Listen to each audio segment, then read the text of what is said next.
In the 100, a ranking of the most influential person in history. He was the only man in history who was supremely successful on both the religious and the secular level. আরেকজন খ্রিস্টান লেখক American, তিনি একটি বই লিখেছে, তার নাম হচ্ছে মাইকেল এইচ হার্ট। 1978 সালে একটি বই লিখেছে, যেটি 1992 সালে পুনঃসংস্করণ হয়েছে।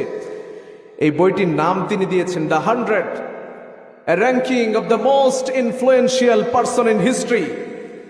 100 জন এমন মানুষ যারা এই পৃথিবীর মানুষের মধ্যে সবচাইতে বেশি প্রভাব ফেলেছে, এইরকম একটি বই তিনি লিখেছে। এই বইটি প্রকাশ হওয়ার পরে বই খুলে দেখা গেল সর্বপ্রথম নাম্বার 1 যেই নামটি জলজল করছে, তিনি আর কেউ নন, আমার নবী, আপনার নবী মুহাম্মদুর রাসূলুল্লাহ সাল্লাল্লাহু আলাইহি ওয়াসাল্লাম। সুবহানাল্লাহ। হি ওয়াজ এ খ্রিস্টান রাইটার। তিনি একজন খ্রিস্টান লেখক ছিলেন, কোনো মুসলমান লেখক নয়।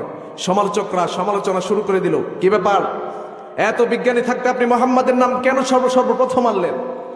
তিনি প্রশ্নের উত্তর দিলেন, he was the only man in history who was supremely successful on both the religious and the secular level. তিনি বলছেন, তিনি একমাত্র ব্যক্তি যিনি এই পৃথিবীতে উভয় ক্ষেত্র, ধর্মীয় এবং জাগতিক ক্ষেত্র, দুই ক্ষেত্রেই সমানভাবে মানুষের মধ্যে প্রভাব ফেলেছেন। সুবহানাল্লাহ পড়েন।